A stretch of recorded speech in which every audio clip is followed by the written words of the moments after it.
Good evening, everybody. How you doing? It is Thursday, January 28th. Yes, just a couple more days and we're in February. Crazy. Hope you guys are having a great week. Good to see you. Here we are, Thursday edition of the Tech 20. Thank you for everyone who will hop on or will watch later or will share or like, whatever. Thank you. So let's get going. Got quite a few things to talk about. First and foremost, yes, it was Tuesday, I think it was Tuesday.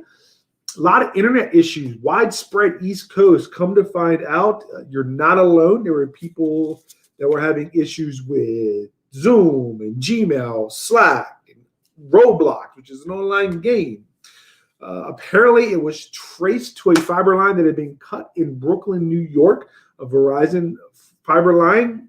Xfinity was also having issues, and I saw it. It was crazy, just kind of in and out connection, and just very, very slow for a little while. But you weren't alone. It was an issue that got fixed eventually, and everything was back up and running. Next thing, Android malware. There is a new Android malware that is going around. It's disguising itself as a WhatsApp message. So be careful. Be careful. It's spreading across victims' contact lists, and they are targeting unsuspecting WhatsApp users with a malicious adware campaign. So what happens? Well, the malicious link, let's see. The malware spreads via victims' WhatsApp by automatically replying to any received WhatsApp message notification with a link to a malicious Huawei mobile app. The malicious link is directed to a fake app that redirects users to a fake Google Play Store website. Once installed, the fake app prompts victims to grant it notification access to carry out account takeover activities. The malware abuses WhatsApp's quick reply feature to send quick responses automatically along with the hidden malware. The app will also request intrusive permissions to run in the background. Hackers can exploit other applications, so be careful. Be careful. Be careful. Fake malware app, it's utilizing WhatsApp. Maybe you shouldn't use WhatsApp. Don't know, but be careful because it is going around. So if you use WhatsApp, just be cautious of any quick replies that come in. Check with the person to make sure that they actually sent it before you respond to it. But they can steal account credentials and other sensitive information. Next, public service announcement. iOS 14.4 rolled out yesterday. So iPhone users, iPad users update, and watchOS 7.3 came out. Now, something to consider with the iOS 14.4 update, it actually brought with it some updates to some vulnerabilities that were being actively exploited. So definitely update your phone and your iPad to 14.4. Absolutely do it. Let's see. There's also within iOS 14.4, there's a new option with the setting menu that allows you to designate the type of third-party audio devices you're connected to your iPhone through Bluetooth.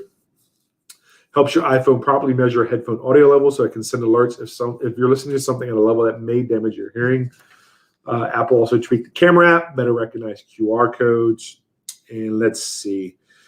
watchOS 7.3, which as predicted or suggested that it comes with the company's new Time to Walk feature on Fitness Plus and Unity Watch Face. So those are your public service announcements. Update. Always talk about it. So why not just talk about it again? So for the camera lovers out there, Sony has just dropped a massive camera onto the market. It's called its A1. It's its new flagship full-frame mirrorless camera. So what does that mean? Well, to be honest with you, I'm not a camera guy, so I really don't have a clue. But I will tell you this. It has a 50-megapixel CMOS sensor, 30 frames per second shooting speeds, 8K, which is impressive, and 4K video, a lot more. Let's see. It can shoot 50 to 1 megapixel images at 30 frames per second with both autofocus and auto exposure enabled. Let's see. You get blackout-free view of those images thanks to the 240 hertz OLED electronic viewfinder, so just a viewing screen. Excuse me. You can also shoot. You can use Sony's Pixel Shift multi-shooting feature to combine up to 16 shots into one 199 megapixel image, which is impressive. You can shoot 8K video at 30 frames per second or 4K at 120 frames per second. It says it has real-time eye tracking for photos and video that covers humans, animals, and birds. That's impressive. So, excuse me, what does this mean? Well, pre-orders started today at $6,500. It's expensive. Michael Wynn, this is a camera for you, buddy. $6,500. Does have a mic and headphone port, 10 gigabit USB 3.2. Yeah, this is definitely for the professional photographer or videographer for $6,500. But it's out. It's a big one for Sony, and it's a pretty impressive camera if cameras are your thing, or if you're in the professional videographer realm. Check out the Sony A1. Who you got? Bucs or Chiefs? Who's your choice? Well, guess what? Super Bowl is just over 2 weeks away, 17th. I don't know if you saw it, by the way. The Pro Bowl is going to be virtual this year. They're going to do I can't remember what it is, an online gaming contest for the Pro Bowl. But enough of that. Big game setup. There's always sales around Super Bowl. You got to get the big screen TV. You got to have the sound system. So what's on sale? Well, and I'm sorry, it's February 7th. Yeah, so 2 weeks away. So what are some things out there? Well, Samsung 65-inch Q60T QLED 4K on sale for $900.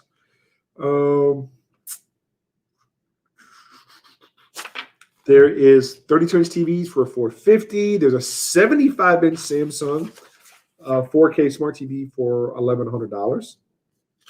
Let's see, sound bars. You get a Samsung 3.1 channel, 340 watt for $300 with a wireless subwoofer. Yamaha 2.1 for $300. Polk Audio $400. You want to go big and have a screen projector? You can get a projector, a 150-inch home theater projector for $69. LG Cinebeam PH550 portable for $447. Need to get a remote to replace that lost remote. There's one Philips Universal for $650. Amplified HD digital TV antenna for $29 from Gigabyte. And then if you need a mount, you got to mount the TV. So the Mounting Dream UL TV mount for 37 to 70 TVs for $20. Hey, links will be in the comments to all of these things. And there's a bunch, but Super Bowl's coming up. So get ready for your setup, whether it be big screen TV, a sound bar, a projector, whatever it is. Check it out. There will be deals, and this is probably something that you may see more of this year with just the pandemic and sales probably not being as good as they could be. So look for some great TV deals, and I'll let you know more as I find them. If I see them, I'll let you know. So Garmin, a big maker of smartwatches and fitness trackers, they make really good stuff. So one of the things with Garmin is sometimes they're not always good looking. They tend to be more kind of workmanlike. But Garmin yesterday unveiled a new wearable called the Lily. It's a smart and fashionable smartwatch that women have been waiting for. That's the quote here. I'm just saying. Excuse me. The Lily bands are just 14 millimeters wide, thinner than the 20 and 24 millimeter versions on most other watches. Has a 34 millimeter round case. That's about the same height as an Apple Watch ESE. It's actually a little bit thinner. There are some other features that the company says makes the Lily a feminine device. It's T-lug bars, which I don't know if you can see the T-lug bars right there. Yep. Subtly patterned lens. And depending on the model you pick, there are 6 different styles available in 2 categories, classic or sport. Functionally, it has a mix of features found on other Garmin watches, such as the Venue SQ and Vivo Move Style. They both have full-color screens. They have 5 ATM water resistance, so that's good. monitor heart rate, stress, hydration, respiration rate, and blood oxygen. Let's see. Garmin says the Lily will last 14 days of activity tracking, 7-time sessions, which is the same as the Vivo Move style. So again, does have basic notifications and phone management, can control music playback, emergency contacts. And let's see, the sport model, which comes with a silicone band and aluminum case, is $200. The Classic starts at $250 as a stainless steel case with a leather band. Go to Garmin website. You get it. The Lily. I've talked about this a lot, and I'm going to keep sharing it because COVID-19, the pandemic, has brought on a whole host of new uses for technology. One of the things that has kind of been inspired by COVID is this touchless tech and innovations to keep your home germ-free. So I wanted to go back over and touch on some things that an article that I read, again, just trying to give you ideas for what you may want to do in your house or maybe not. One of the biggest things since May 1st, the term touchless has been the Grow website, which is a kitchen faucet maker. It's been their #1 search term. And they do kitchen and bathroom fixtures. The National Sanitation Foundation said that areas where food is stored and prepared are sources of more bacteria than other places in the home, including the toilet. Yuck. Same thing with your phone. Let's see. Kohler, Sensate, and Cetra faucets allow users to turn water on and off either manually or by moving cookware or utensils, so by lifting a pot or something like that. Some have voice-activated options. You have touchless soap dispensers. What about surfaces? Easy to clean, sealed surfaces. So think your countertops. Well, stainless steel faces on dishwashers and refrigerators are good, easy things to keep clean. Non-porous countertops such as quartz, which unlike marble, limestone, and granite, don't have smart fissures, veining, or indentations. Let's see. You can use germ-resistant fabrics such as Krypton for your couches and chairs and stuff. The bathroom, they have Kohler uses a factory-installed surface treatment called Clean Coat that when it's applied to shower doors and toilets prevents bacteria, mildew, and mineral deposits from sticking to them. What about dedicated spaces? So floor plans. Have discrete areas for storing frequently touched and dirty objects. Shoes, handbags, keys, shopping bags, other items. Think that. And clutter. Mold and bacteria can thrive in clutter. Use humidifiers to help fight bacteria in dry rooms and plants as a means of improving air quality. Arrange furniture to create balance. And if you're going to use something to clean the air up in your area, make sure it has HEPA filters in it. HEPA filters. So just some ideas, touchless tech for your home, help you keep it germ-free. Hopefully some of that will help out. As we're in the dog days, it's usually the dog days of summer. We're going to talk about the dog days of January. It's cold outside. It's supposed to be cold the next few days. Chance of snow on Sunday and Monday. So how do you beat the January blahs? How do you beat the pandemic blahs? I mean, we're cooped up. We're not, how do you keep the brain sharp? How about some puzzles? Here's some ideas for you for your phone. Puzzle page. Crossword puzzles, word searches, picture cross, Sudoku. Check it out. Match 3D. Another one for Android and iOS. It's a take on the classic matching game. Brain Out. It's a collection of logic puzzles. Test your memory, creativity, accuracy, in some cases, reflexes. Puzzledom offers a suite of puzzle games. Words for Friends 2. That was a big one. Check that out. Evermerge. Evermerge, it challenges you to drag similar items into one another in order to make something new, such as 3 twigs that turn into a branch, 3 branches into a log. Big Fish Games Evermerge takes this popular concept, adds some fairy tale stuff into it, but do some things to keep your brain sharp. Crossword puzzles are great. Sudoku is great. Brain is a muscle, so work it like a muscle. What they call the SAID principle, SAID, specific adaptation to imposed demands. Stress the brain. It's a muscle. Stress the brain. Go out and exercise. Stress the heart. Make it work to be stronger. Don't allow just sitting in front of a computer like I'm doing right now to wear you down. Don't get COVID brain. Do some January blahs puzzles. Got a bunch of them. Link in the comments. The blue screen of death. Anybody probably knows what the blue screen of death. It's that dreaded blue screen that pops up on a Windows computer that gives you some message that you can't read fast enough before your computer restarts, if it restarts. Well, if you're using Proton VPN, be aware they are working on a fix for a bug that's causing Windows blue screens of death. Apparently, it's something with Proton in some versions of antivirus software.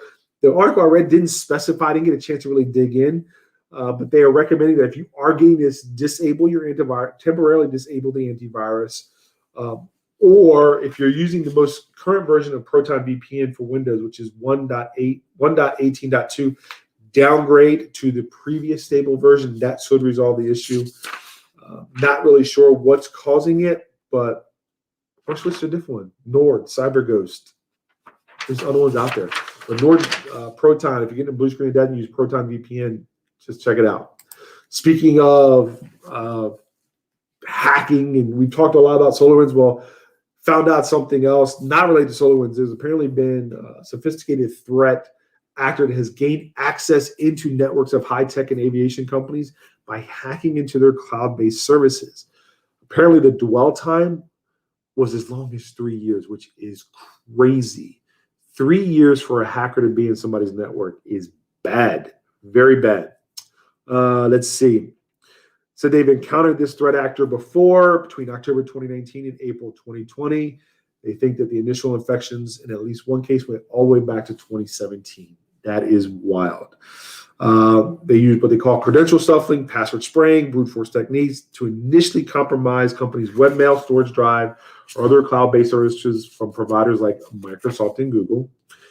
They then would kind of move around and get into different things. But like I said, people, nothing is immune. It's not a matter if, it's a matter of when, so be prepared. And then speaking of which, it came out just a couple of days ago that a now former ADT home security technician had, while installing security systems, had put his email in as a part of the installation so he could then get into those webcams and spy. He has pleaded guilty to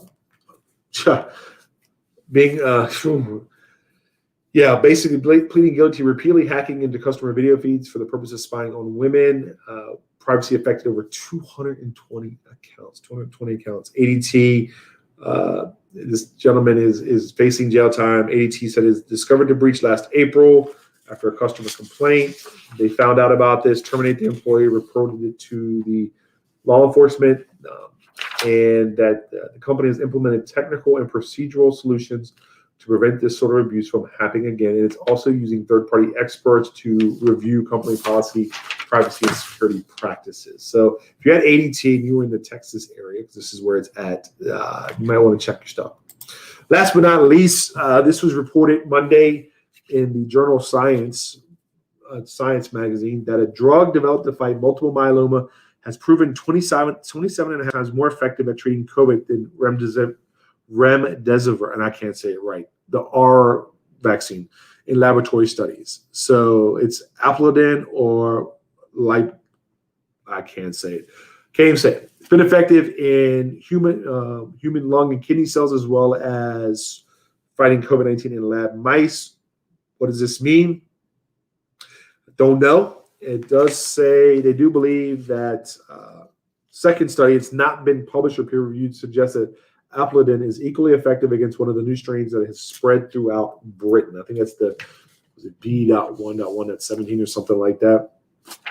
But cancer drug, not sure if it'll be pushed through and distributed, but 27 and a half times more effective is pretty impressive. And you're seeing, I think, a lot of researchers that are looking to current medications that are out there as potential treatments versus developing new ones, because from a cost standpoint, it saves money. So that's it for today. I hope I had some good information here. What do you want to know about? Let me know. Put in the comments. Would love to share if I know it or go find it for you. Look forward to hearing about anything that you want to know. Appreciate you watching. Next Tech 20 on Saturday.